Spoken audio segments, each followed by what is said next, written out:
ప్రభువైన యేసుక్రీస్తు నామం పేరిట మీకు అందరికీ శుభాభివందనాలు తెలియపరుస్తున్నాను.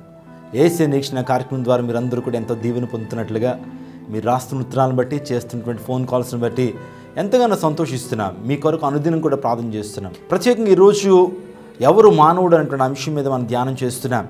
మానవుడు ఎలాంటి లక్షణాలు కలిగి ఉంటాడు, అసలు మానవుడు ఎవరి ద్వారా కలుగు చేయబడ్డాడు అటువంటి విషయాలు మనం ధ్యానం చేస్తున్నప్పుడు ఈరోజు ఒక ప్రత్యేకమైన అంశాన్ని నేను బోధించడానికి ఇష్టపడుతున్నాను. అదేంటంటే బైబిల్ గ్రంథం మానవుడి గురించి ఏం చెప్పిందని ఆలోచన చేస్తే అపోస్తులైనటువంటి పౌలు తెస్సలోనికా సంఘానికి మొదటి పత్రిక రాస్తూ 5వ అధ్యాయం 23వ వచనంలో సంఘాన్ని ఈ విధంగా హెచ్చరిస్తున్నాడు. ఇందులో చాలా ప్రాముఖ్యమైనటువంటి మర్మము మానవుడి గురించి రాయబడింది. మానవుడు ఎవరు అని ఆ క్వశ్చన్ వేస్తే ఆన్సర్ ఈ యొక్క వచనంలో మనం చూడగలుగుతాం. మొదటి తెస్సలోనికా రాసిన పత్రిక 5వ అధ్యాయము 23వ వచనం, సమాధానకర్త అయిన దేవుడే మిమ్మల్ని సంపూర్ణంగా పరిశుద్ధపరచునుగాక, మీ ఆత్మయు జీవమును శరీరమును మన ప్రభువైన యేసుక్రీస్తు రాకడ యందు నిందారహితముగాను సంపూర్ణముగాను ఉండినట్లు కాపాడబడునుగాక. అపోస్తలుడైన పౌలు సంఘాన్ని హెచ్చరిస్తూ మీరు 3 విషయాల్లో సంపూర్ణంగా పరిశుద్ధంగా ఉండాలని సంఘాన్ని హెచ్చరిస్తున్నాడు. అంటే మానవుని హెచ్చరిస్తూ 3 అంశాల గురించి అపోస్తలుడైన పౌలు తెలియజేశాడు. ఆలోచన చేద్దాం. వరల్డ్లో చాలా ఫిలాసఫీస్ ఉన్నాయి, చాలామంది ఫిలాసఫర్స్ ఉన్నారు, జ్ఞానాన్ని బాగా సంపాదించినటువంటి వారు చాలామంది ప్రపంచంలో ఉన్నారు. బైబిల్ గ్రంథం అయినప్పటికీ అనేక ప్రామాణిక గ్రంథాలు మానవుని గురించి ఇచ్చినటువంటి నిర్వచనం ఏంటంటే man is a spirit, he has a soul, it lives in a body అనేటువంటి ఒక మానవుని గురించి ఒక నిర్వచనాన్ని ప్రతి సైన్స్ కానివ్వండి, ఫిలాసఫీ కానీ బైబిల్ గ్రంథం కూడా అదే చెప్పింది. మానవుడు 3 భాగాలను కలిగి ఉన్నాడు. ఒకటి ఆత్మ, మరొకటి ప్రాణము, జీవము, మూడోది శరీరం. ఆలోచించండి, ఈ 3 మానవుల్లో ఉన్నాయని గమనించాలి. ఆలోచన చేద్దాం. దేవుడు ఏ విధంగా త్రిత్వమై ఉన్నాడో, తండ్రి కుమార పరిశుద్ధాత్మ ఏ విధంగా ఉన్నాడో మానవుడు కూడా త్రిత్వమై ఉన్నాడు. ఏంటి ఆ త్రిత్వం అంటే ఆలోచన చేయండి. శరీరము, ప్రాణము, మూడోది ఆత్మ, ఈ 3 కూడా మానవుడు కలిగి ఉన్నాడు. ఇది ప్రతి ఒక్కరు కూడా అర్థం చేసుకోవాలి. పైకి కనిపిస్తున్న శరీరము మనము చూస్తున్నాం, ఇది శాశ్వత కాలం ఉండేటువంటిది కాదు. ఇది మట్టిలోంచి వచ్చింది కాబట్టి తిరిగి మట్టిలోకి వెళ్ళిపోద్దని దేవుని లేఖనాలు సెలవిస్తున్నాయి. నువ్వు మన్ను కాబట్టి తిరిగి మన్ను అయిపోతావని దేవుని వాక్యం సెలవిస్తుంది. మనలో ప్రాణము, జీవం ఉంది. ఆ తర్వాత అతి ప్రాముఖ్యమైనది ఆత్మ అని మీరు గమనించాలి. ఆలోచన చేద్దాం. పరిశుద్ధ గ్రంథంలో అపోస్తలుడైన పౌలు ఈ 3 అంశాల గురించి చెప్తున్నాడు. మానవుడు ఈ 3 భాగాల్ని కలిగి ఉన్నాడు. ఒక్కొక్కటి మనం ధ్యానం చేద్దాం. ఆత్మ ఏంటి? ఆత్మ అనేది కనిపిస్తుంటుందా? ఆత్మ అనేది అది ఇమ్మెటీరియల్, అది మనం చూడలేనటువంటి పరిస్థితి, అది మనం చూడలేం. మన శరీరంలో చాలా ఎమోషన్స్ ఉన్నాయి, కోపం ఉంది, ఆ తర్వాత మన శరీరంలో ఇంటలెక్చువాలిటీ ఉంది, తెలివితేటలు ఉన్నాయి, ఇంకా ప్రాణము. ఇవి మనిషి యొక్క కళ్ళకి కనిపించదు. ఎందుకు కనిపించదు అంటే కనుక ఈ సృష్టిలో చాలా విషయాలు మనం చూడలేమండి, కానీ అవి ఉన్నాయి, అవి వాస్తవమైనటువంటి విషయాలు గమనించాలి. ఈ ప్రపంచంలో ఏ ఒక్కడు కూడా దేవుని చూడలేడు. ఈ ప్రపంచంలో ఏ ఒక్కడు కూడా ప్రాణాన్ని చూడలేడు. ఈ ప్రపంచంలో ఏ ఒక్కడు కూడా పరలోక రాజ్యాన్ని, నరకాన్ని చూడలేడు. ఎందుకంటే అవి మనిషికి కంటికి కనిపించేటువంటి పదార్థాలు లాంటివి కావు. ఆలోచన చేయండి. ఒక సహోదరు నా దగ్గరికి వచ్చి అన్నాడు, దేవుని సేవకుడా, లేకపోతే బ్రదర్ మీరు నిత్యం కూడా ఆత్మ అంటూ ఉంటారు, ఆత్మ లేకపోతే స్పిరిట్ అని మాట్లాడుతుంటారు, ఆత్మ జీవించాలి, ఆత్మ ప్రయోజనకరంగా ఉండాలి, ఆత్మ దేవుని సన్నిధికి వెళ్తే ఇప్పుడు కూడా ఆత్మ అంటారు, ఏది ఎక్కడ చూపించండి ఆత్మ అన్నాడు. నేను అప్పుడు వెంటనే ఆ వ్యక్తి చదువుకుంటున్నాడు, ఒక ప్రొఫెసర్గా తను పనిచేస్తున్నాడు. అప్పుడు నేను అన్నాను, మీరు కూడా అస్తమాను కూడా శక్తి అంటూ ఉంటారే, ఎనర్జీ అని అంటూ ఉంటారే, ఎనర్జీ అయి ప్రపంచాన్ని సృష్టించిందని, ఎనర్జీకి ఎక్కువ ఇంపార్టెన్స్ మీరు ఇస్తారు కదా, ఎనర్జీ అంటే ఏంటి అని అడిగాను. అప్పుడు ఆ వ్యక్తి అన్నాడు, ఎనర్జీ అంటే E=mc² అన్నాడు. నేను అప్పుడు అన్నాను, E=mc² అనేది ఈక్వేషన్ అండి, అది నాకు కూడా తెలుసు, నేను కూడా చదువుకున్నానని చెప్పాను. అయితే మరొకసారి రెట్టించి అడిగాను, ఎనర్జీ అంటే ఏంటి, శక్తి అంటే ఏంటంటే ఒక పనిని చేయగలిగినటువంటి సామర్థ్యం ఉండేటువంటి దాన్ని శక్తి అన్నాడు. అప్పుడు నేను వెంటనే అన్నాను, అది కూడా నాకు తెలుసండి, అసలు మనం చూడగలమా శక్తిని? ఎనర్జీ అంటే ఏంటి, వాట్ ఈజ్ ఎనర్జీ అంటే ఆ వ్యక్తి చెప్పాడు, అది మనం చూడలేమండి, అది ఇన్విజిబుల్, అది కనిపించదు అన్నాడు. నేను కూడా అన్నాను, ఆత్మ కూడా కనిపించదు, దేవుడు కూడా కనిపించడు అని అతనికి చెప్పడం జరిగింది, సువార్త చెప్పడం జరిగింది. కొంత సువార్త విన్న తర్వాత అతడు యేసుక్రీస్తు ప్రభుని తన సొంత రక్షకుడిగా అంగీకరించాడు. చూడండి ప్రియ సహోదరుడా, ప్రియ సహోదరి, ఈరోజు ఒక విషయాన్ని గమనించాలి. దేవుని లేఖనాలు సెలవిస్తున్నాయి, దృశ్యమైనవి అనిశ్చయములు, అదృశ్యమైనవి నిశ్చయములు అన్నాడు. దృశ్యమైనవి అంటే ఏంటి? మన కళ్ళతో ఏదైతే చూస్తున్నామో, కళ్ళతో మన సూర్య చంద్రులను చూస్తున్నాం, భూమిని చూస్తున్నాం, చెట్లను, పుట్లను, ఆ తర్వాత సముద్రాలని, కొండలను, వీటన్నిటిని కూడా మనం కంటితో చూడగలుగుతున్నాం. దేవుని వాక్యం చెప్తుంది దృశ్యమైనవి అనిశ్చయములు, ఇవి ఏ నాటికైనా సరే అంతమైపోతాయి. దేవుని లేఖనాలు సెలవిస్తున్నాయి పంచభూతాలు మిక్కుటమైన వేండ్రంతో లయమైపోయే దినం రాబోతుందట. మనకు కనబడుతున్నటువంటి ప్రతిదీ కూడా అది అంతమైపోతుంది. మీకు విషయం తెలుసా? మనకు కనబడుతున్న సూర్యుడు రోజు రోజుకి తగ్గిపోతున్నటువంటి వాస్తవాన్ని మీరు గమనించగలుగుతారా? సంవత్సరమున భూమి సుమారుగా కొంత వ్యాసం తగ్గిపోతుంది. సూర్యుడు తన యొక్క సైజ్ తగ్గిపోతున్నాడని శాస్త్రవేత్తలు తెలియజేస్తున్నారు. అంటే ప్రతిదానికి కూడా అంతం ఉందండి. భూమికి అంతం ఉన్నది, ఆ తర్వాత సూర్యునికి అంతం ఉన్నది, నక్షత్రాలకు అంతం ఉంది. ప్రతి దానికి ఒక వస్తువు సృజించబడింది అంటే, ప్రారంభించబడింది అంటే దానికి అంతం ఉండి తీరాలా. దేవుడు ఒకడే, ఆది అంతం లేనిటువంటి వాడు. ఆయన అల్ఫా ఒమేగా, ఆయనకే ఆది అంతం ఉండదు. కానీ సృష్టిలో ఉన్న ప్రతి పదార్థానికి అంతం ఉండి తీరాల్సిందే.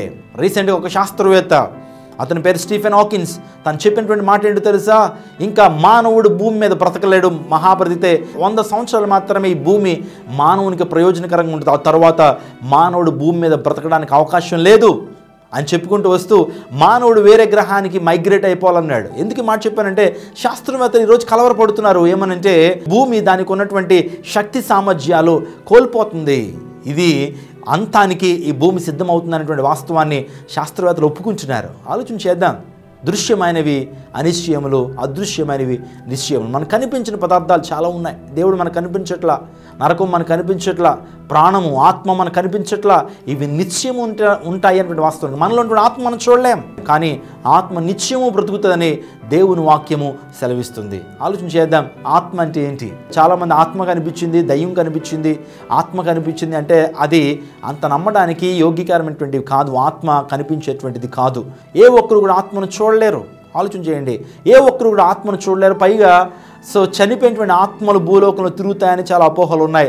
చనిపోయినటువంటి ఆత్మ ఎప్పుడు కూడా భూమి మీద ఉండదు. అది చనిపోగానే ఆత్మ నిత్యత్వంలోకి వెళ్ళిపోతుంది, దేవుని దగ్గరికి వెళ్ళిపోద్ది అనేటువంటి వాస్తవాన్ని గమనించింది. ఎవరైనా సరే ఆత్మ చూశాను, ఆత్మ తిరుగుతుందంటే అదంతా కూడా భ్రమే అనేటువంటి వాస్తవాన్ని మీరు గమనించాలి. మొట్టమొదటిగా ఈ 3 అంశాలు మీతో త్వరగా బోధించడానికి ఇష్టపడుతున్నాను. మొట్టమొదటిది మానవులు ఉన్నటువంటిది ఏంటంటే బాడీ, ద బాడీ అన్నారు. దీన్ని గ్రీకులో సోమా అని పిలిచారు. రోమాపత్రిక 12వ అధ్యాయం 1-2 వచనాలు ఒకసారి ధ్యానం చేద్దాం. శరీరం గురించి పరిశుద్ధాత్మ దేవుడు ఏం సెలవిచ్చాడో. కాబట్టి సహోదరులారా, పరిశుద్ధమును దేవునికి అనుకూలమైన సజీవ యాగముగా మీ శరీరంలో ఆయనకు సమర్పించుకొనుడని దేవుని వాస్తవం బట్టి మిమ్మల్ని బ్రతిమాలు కొనుచున్నాను. ఇట్టి సేవ మీకు యుక్తమైనది. మీరు ఈ లోక మర్యాదను అనుసరింపక ఉత్తమమును అనుకూలమును సంపూర్ణమైన దేవుని చిత్తమేదో పరీక్షించి తెలుసుకున్నట్లు మీ మనస్సు మారి నూతన మగుట వలన రూపాంతరము పొందుడి. దేవుడు కోరుతున్నాడు మన శరీరాలతో కూడా దేవుని స్తుతించాలి. ఈ 3 అంశాల ద్వారా మనం దేవుని స్తుతించాలి, దేవునికి మహిమను తీసుకురావాలి. ఒకటి శరీరము, రెండోది ప్రాణము, మూడోది ఆత్మ. ఈ 3 కూడా దేవుడే దయచేసాడు కాబట్టి ఆయన్నే మహింపరచాలని దేవుని వాక్యం సెలవిస్తుంది. ఏంటి శరీరం? చూడండి, మానవ శరీరం చాలా అద్భుత రీతిగా తయారు చేయబడింది. ఈ శరీరంలో చాలా మూలకాలు ఉన్నాయి. మనం ఆలోచన చేస్తే శరీరంలో కాల్షియం ఉంది, మన శరీరంలో ఇనుము ఉంది, మన శరీరంలో జింక్ ఉంది, మన శరీరంలో సల్ఫర్ ఉంది, మన శరీరంలో పొటాషియం ఉంది, మన శరీరంలో కార్బన్ ఉంది. ఇవన్నీ సైన్స్ చెప్తున్నటువంటిది. ఒక శాస్త్రవేత్త మన శరీరంలో ఏదేది ఎంత ఉంది, ఏమేమి మూలకాలు ఉన్నాయని ఒక శాస్త్రవేత్త పరిశీలన చేస్తున్నాడు. ఆ శాస్త్రవేత్త ఈ విధంగా తెలియజేస్తున్నాడు. అదేంటంటే, man has enough fat for making 7 bars of soap. అంటే మానవుని యొక్క శరీరంలోనట కొవ్వు ఉంది, ఆ కొవ్వుతో 7 సోపులు తయారు చేయొచ్చట. అంత మాత్రమే కాకుండా మానవ శరీరంలో ఉన్నటువంటి ఐరన్, ఇనుముతో ఒక పెద్ద మేకుని తయారు చేయొచ్చట. అంత మాత్రమే కాకుండా మన బాడీలో షుగర్ ఉంది, అంటే మన శరీరంలో ఉన్నటువంటి ఆ యొక్క షుగర్, చక్కెర ఏదైతే ఉందో దాంతో 7 కప్పులు టీని తయారు చేసేటట్టు మన శరీరంలో ఉన్నటువంటి ఆ యొక్క షుగర్ను, చక్కెరను వాడి. అంత మాత్రమే కాకుండా మన శరీరంలో ఉన్నటువంటి ప్రాస్పరస్ 2200 అగ్గిపుల్లను తయారు చేయగలుగుతుంది. అంటే మన శరీరంలో మండేటువంటి స్వభావం కలిగిన ఫాస్ఫరస్ కూడా ఉంది అనేటువంటి వాస్తవానికి, భాస్వరం అన్నారు తెలుగులో, అది కూడా ఉందని ఒక సైంటిస్ట్ తెలియజేశాడు. ఇలా ఆలోచించుకుంటూ పోతే మన శరీరంలో చాలా మూలకాలు ఉన్నాయి. మన శరీరంలో కాల్షియం ఉంది. మనం ఎప్పుడైనా డాక్టర్ దగ్గరికి వెళ్ళినప్పుడు మీ శరీరంలో కాల్షియం తక్కువైపోయిందండి, కాల్షియం ఉండాలి మీ శరీరానికి అంటారు. కొన్నిసార్లు మన శరీరంలో పొటాషియం తగ్గిపోయిందని అంటారు. ఇంకా డాక్టర్ దగ్గరికి వెళ్తే కొన్నిసార్లు ఐరన్కి మనకు మందులు రాస్తుంటారు, ఐరన్ తగ్గిపోయింది. అంటే మన శరీరంలో ఇవన్నీ కూడా ఉన్నాయి. అంటే మానవుడు అద్భుత రీతిగా మట్టిలోంచి చూస్తున్నటువంటి మూలకాల చేత తయారు చేయబడ్డాడు అనేటువంటి వాస్తవం మనకు అర్థమవుతుంది. మట్టిలో ఉన్నటువంటి మూలకాలతో మానవుడు తయారు చేయబడ్డాడని మనకి ఈజీగా అర్థమవుతుంది. చూడండి, సైన్స్లో 108 మూలకాలు ఉన్నాయి. ఆ మూలకాలన్నీ కూడా వాస్తవానికి ఆ మట్టిలో ఉన్నటువంటి ఆ మూలకాలన్నీ కూడా మానవ శరీరంలో ఉన్నట్లుగా శాస్త్రవేత్తలు గమనించగలిగారు. మానవుని యొక్క శరీరంలో మనం ఆలోచన చేస్తే మానవ శరీరంలో మాంసము, రక్తము, ఎముకలు ఉన్నాయి. ఆలోచన చేస్తే మన శరీరంలో 206 ఎముకలు ఉన్నట్లుగా శాస్త్రవేత్తలు గమనించగలిగారు. అంత మాత్రమే కాకుండా మానవ శరీరంలో 600 కండరాలు ఉన్నాయి. మానవుడు అద్భుతమైనటువంటి శరీరాన్ని కలిగి ఉన్నాడు. అందును బట్టే దావీదు అంటాడు 139వ కీర్తన 14వ వచనం, నీవు నన్ను కలుగు చేసిన విధము చూడగా భయమును ఆశ్చర్యమును పుట్టుచున్నవి. దావీదు అంటాడు, నువ్వు నన్ను కలుగు చేసిన విధం చూడగా భయమును ఆశ్చర్యమును కలుగుచున్నది. ఎందుకు భయమును ఆశ్చర్యం కలుగుచున్నాయి? మన శరీరంలో అంత భయంకరమైన విషయాలు ఉన్నాయా? అవును. కొన్నిసార్లు మన శరీరంలో ఉన్నటువంటి ఆ యొక్క రక్తనాళాలు కానీ, ఎముకలు కానీ, మన శరీరంలో ఉన్నటువంటి ఈ యొక్క బాడీ సిస్టమ్స్ అంటారు, వాటిని శరీర వ్యవస్థలు అన్నారు. అది ఆ వ్యవస్థల గురించి ఆలోచన చేస్తున్నప్పుడు, దేవా నువ్వు ఎంత గొప్ప దేవుడు అయ్యా, ఎంత అద్భుత రీతిగా మానవుని కలుగు చేస్తావని ప్రతి మనిషికి కూడా ఆశ్చర్యం కలుగుతుంది. ఎందుకంటే మన ప్రభు అయినటువంటి దేవుడు ఆశ్చర్యకరుడు, మనల్ని ఆశ్చర్యపరుస్తూ తన సృష్టి గొప్ప ఆశ్చర్యం. ఆలోచన చేయండి, యోబు కూడా తన యొక్క మాటల్లో పరిశుద్ధాత్మ ప్రేరణ ద్వారా సెలవిస్తున్నాడు. యోబు గ్రంథం 10వ అధ్యాయం 9వ వచనం నుంచి కొన్ని అద్భుతమైన విషయాలు బైబిల్ గ్రంథంలో ఉన్నాయి. ఇవి శరీరం కోసం గురించిన అద్భుతమైన విషయాలు ఉన్నాయి. వాటిని ఒకసారి ధ్యానం చేద్దాం. చీకటి మన్నుగానున్న నీవు నన్ను నిర్మించితివి, ఆ సంగతి జ్ఞాపకం చేసుకును. నీవు నన్ను మరలా మన్నుగా చేదువా? ఒకడు పాలు పోసినట్లు నీవు నన్ను పోసితివి కదా. జున్నుగడ్డ ఒకడు పేరబెట్టినట్లు నీవు నన్ను పేరబెట్టితివి కదా. చర్మముతోనూ మాంసముతోనూ నీవు నన్ను కప్పితివి, ఎముకలతోనూ నరములతోనూ నన్ను సంధించితివి. జీవం అనుగ్రహించి నా ఎళ్ళ కృప చూపితివి, నీ సంరక్షణ చేత నా ఆత్మను కాపాడితివి. ఇక్కడ కూడా యోబు భక్తుడు గొప్ప జ్ఞానాన్ని ప్రపంచానికి అందిస్తున్నాడు. నీవు నా చర్మముతో నా ఎముకల్ని, రక్తాన్ని, ఆ తర్వాత నరాల్ని కప్పితివి కదా అంటాడు. అంత మాత్రమే కాకుండా ఈ యొక్క ఆత్మ గురించి మాట్లాడుతున్నాడు, జీవం గురించి, ప్రాణం గురించి మాట్లాడుతున్నాడు, శరీరం గురించి మాట్లాడుతున్నాడు. ఆలోచన చేద్దాం, మన శరీరము అద్భుత రీతిగా తయారు చేయబడిన నిర్మాణం అని మనం ఖచ్చితంగా చెప్పచ్చు. చాలామంది దేవుణ్ణి నమ్మనటువంటి వారికి ఒక ప్రశ్న, ఇంత అద్భుతమైనటువంటి ఈ యొక్క శరీరము దానికైతే అది వస్తుందా? దేవుడు ఒక అద్భుత రీతిగా దీన్ని నిర్మించాడు కాబట్టి ఇంత అందమైనటువంటి శరీరము, మన శరీరం శరీర వ్యవస్థలు, రక్త ప్రసరణ వ్యవస్థ, జీర్ణ వ్యవస్థ, ఆ తర్వాత మన శరీరం ఇమ్యూనైజేషన్ సిస్టమ్ అంటారు, అంటే మన రోగ నిరోధక శక్తి, ప్రత్యుత్పత్తి వ్యవస్థ, ఈ వ్యవస్థలన్నీ కూడా ఆలోచన చేస్తున్నప్పుడు దేవుడికి ఒక ప్రత్యేకమైన సంకల్పము మానవుని కలుగు చేయటంలో ఉన్నదని ఖచ్చితంగా తేటబడుతుంది. మెడికల్ అసోసియేషన్ వారు మానవ దేహంలో ఏమున్నాయి అని ఆలోచన చేస్తే, మానవ దేహంలో ప్రధానంగా ఏమున్నాయంటే మానవ దేహంలో ఎముకలు, ఆ తర్వాత నరాలు, ఆ తర్వాత రక్తము ప్రధానంగా మానవ శరీరంలో ఉన్నాయి. అంత మాత్రమే కాకుండా మానవ అంతర అవయవాలైనటువంటి గుండె, కాలేయము, ఊపిరితిత్తులు ఇవన్నీ కూడా చాలా ప్రాముఖ్యంగా ఉన్నాయి. మెడికల్ అసోసియేషన్ వారు మానవుడు ఎవరు, మానవ శరీరం ఎలాంటిది, ఎంత గొప్ప క్రియలు మానవ శరీరంలో ఉన్నాయి అని వారు ఒక నివేదికను ప్రపంచానికి తెలియజేశారు. అది త్వరగా మీకు మీ ముందు ఉంచడానికి ఇష్టపడుతున్నాను. Man's body is full of flesh, blood and bones. మానవ శరీరంలో మాంసం ఉంది, ఆ తర్వాత నరాలు ఉన్నాయి, ఆ తర్వాత మనం ఆలోచన చేస్తే రక్తం ఉంది. We have 600 muscles in our body. మన శరీరంలో 600 కండరాలు ఉన్నాయి. అంత మాత్రమే కాదు 970 miles long veins carrying the blood. అంటే మన శరీరంలో ఉన్నటువంటి ఈ యొక్క నరాలు ఏదైతే ఉన్నాయో అది రక్తాన్ని తీసుకెళ్తూ ఉంటాయి. అవి 970 మైళ్ళ దూరం ఉంటుందట మన శరీరంలో ఉన్నటువంటి ఆ యొక్క వెయిన్స్, రక్తాన్ని తీసుకువెళ్ళేటువంటి ఆ యొక్క నరాలు. అంత మాత్రమే కాకుండా 40 మైల్స్ లాంగ్ స్వెట్ పైప్స్. మన శరీరంలో 40 మైళ్ళ దూరం కలిగి ఉన్నటువంటి స్వెట్ పైప్స్ ఉన్నాయి.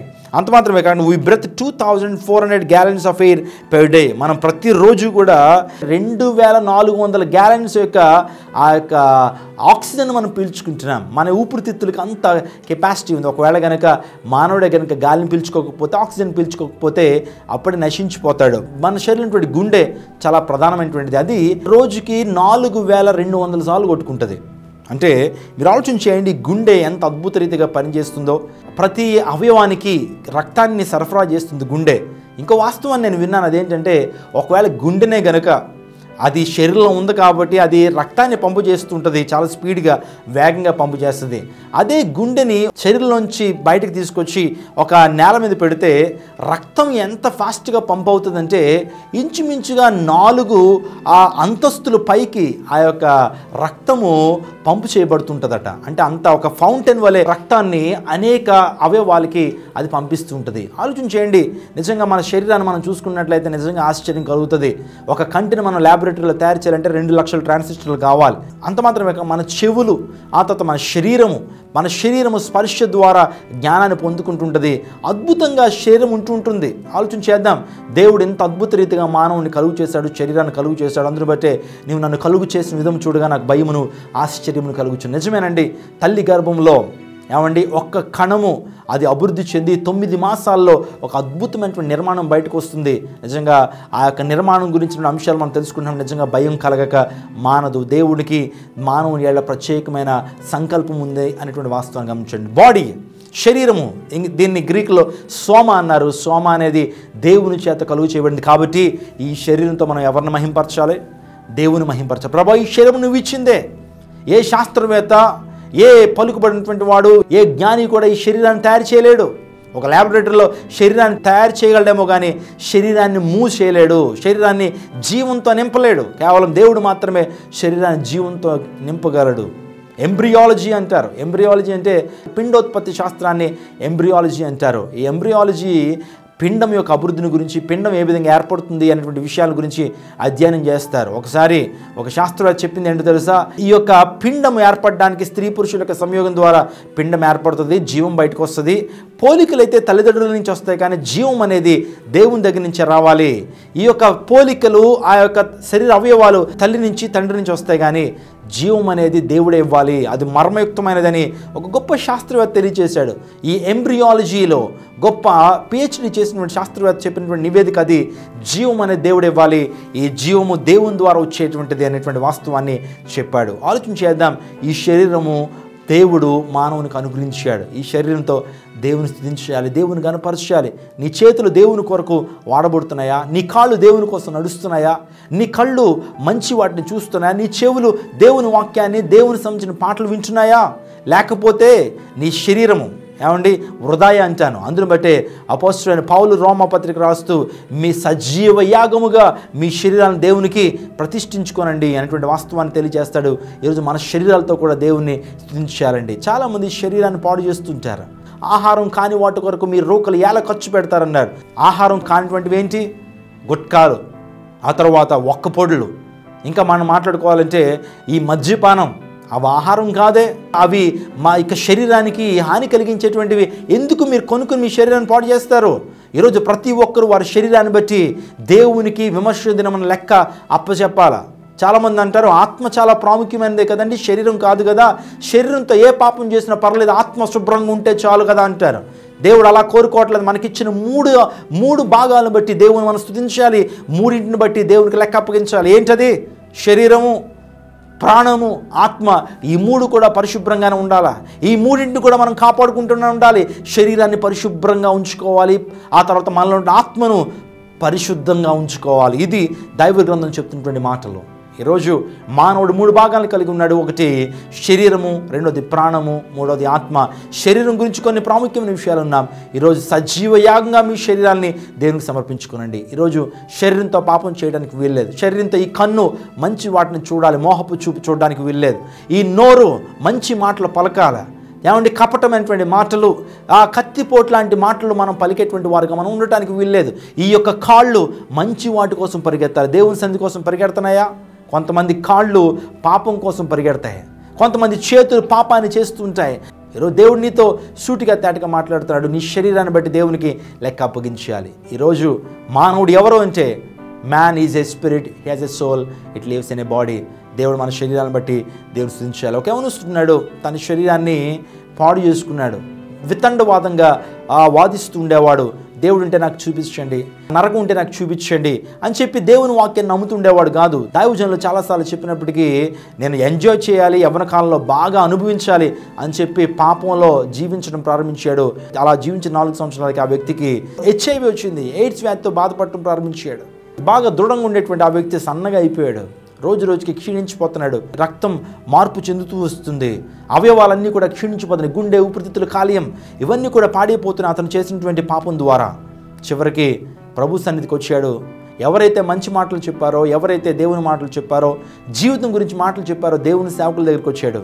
వచ్చి ప్రాధేయపడుతున్నాడు, అయ్యా ఇప్పుడు నాకు క్షమాపణ ఉందా, దేవుడు నన్ను స్వస్థపరుస్తాడా, దేవుడు నాకు తిరిగి జీవాన్ని ఇస్తాడా అన్నప్పుడు అది దేవుని చిత్తం అని చెప్పారు దేవుని సేవకులు.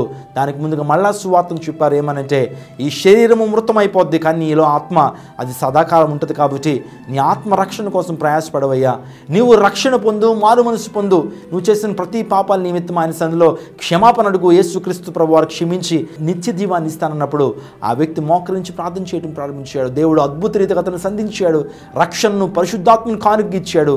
గొప్ప ఆనందంతో ఇంటికి తిరిగి వెళ్ళాడు. ఆనందంతో తిరిగి వెళ్తే ఒక మాట అన్నాడు దేవుని సేవకులతో, అయ్యో ఇప్పుడు నాకు చాలా శాంతిగా ఉంది, ఈ శరీరం క్షీణించిపోయినా, ఈ శరీరము మృతమైపోయినా నా ఆత్మ దేవుని సందులో సదాకాలం ఉంటుందండి.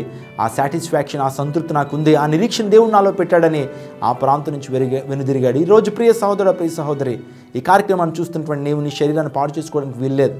నీ శరీరాన్ని అనవసరంగా దుర్నీతి కార్యాల కోసం అప్పగించడానికి వీల్లేదు. దేవుడు మన హృదయంలో ఉండాలి అంటే ఈ శరీరాన్ని కూడా శుభ్రపరచాలి. ఆలోచన చేయండి. ఎవరైనా చుట్టాలు మన ఇంటికి వచ్చినప్పుడు ఇల్లు శుభ్రంగా ఉంటేనే లోపలికి వస్తారు, అంతేగాని ఇల్లు చిందరవందరగా ఉంటే ఇబ్బంది పడతారు, బయటే ఉంటారు. ఆలోచన చేయండి. దేవుడు కూడా నీ హృదయంలో ఉండటానికి ఆయన ఇష్టపడుతున్నాడు. Is knocking at your door today. ఈరోజు దేవుడు నీ యొక్క హృదయం అనే తలుపు దగ్గర నుండి తడుతున్నాడు. ఆయనకు నీవు నీ హృదయాన్ని ఖాళీ చేసి నీ శరీరము పరిశుభ్రంగా ఉంటే ఆయన లోపలికి వచ్చి నీలో నివసిస్తాడు, గొప్ప ఆశీర్వాదాన్ని నీకు ఇస్తాడు. దేవుడు అటువంటి కృప నీకు అనుగ్రహించును గాక.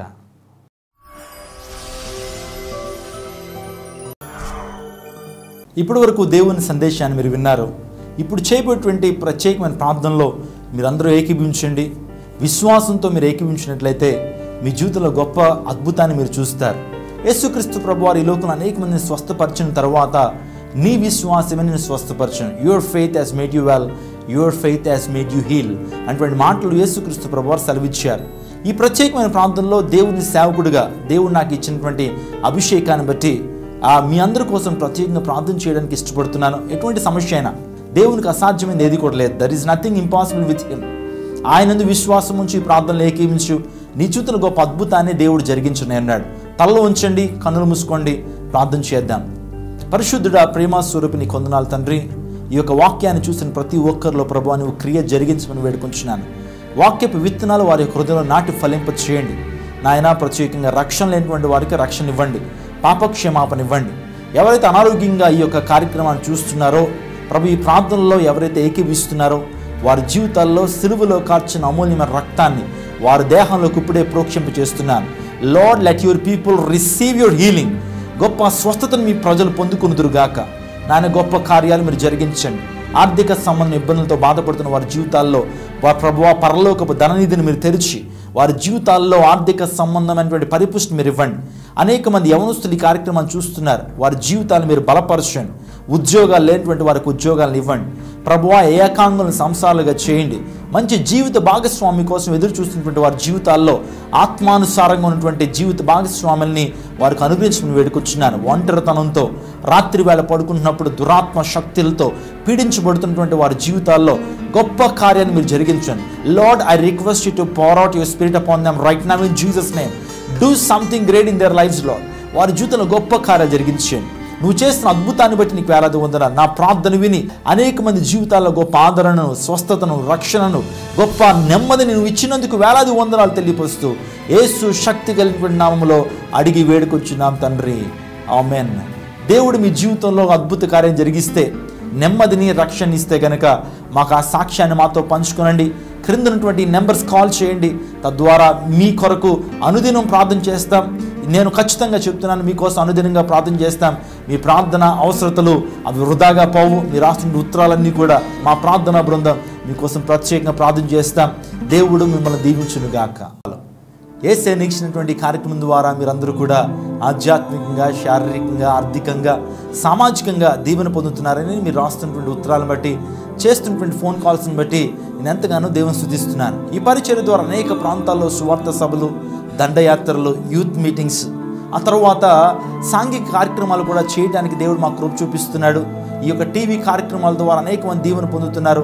కాబట్టి ఈ యొక్క పరిచర్య కొరకు మీ ప్రేమపూర్వకమైన కానుకలు మేము స్వీకరించాలని ఇష్టపడుతున్నాం. అది ఎంతైనా పర్వాలేదు. దేవుని సన్నిధిలో నువ్వు ప్రార్థించి ఈ పరిచర్య కోసం ఇచ్చేటువంటి ప్రతి కానుక నీ జీవితంలో నిండైన ఆశీర్వాదాలు తీసుకొస్తుంది అనడంలో ఏ విధమైన సందేహం లేదు. అనేక మంది ఈ కార్యక్రమాన్ని స్పాన్సర్ చేస్తున్నారు. వారి జీవితంలో గొప్ప ఆశీర్వాదాన్ని వారు పొందుకుంటున్నారు. ఒక్క విషయాన్ని నేను చెప్పనివ్వండి, దేవునికి ఇచ్చి నష్టమైనటువంటి వారి ప్రపంచంలో ఎవరు లేరు.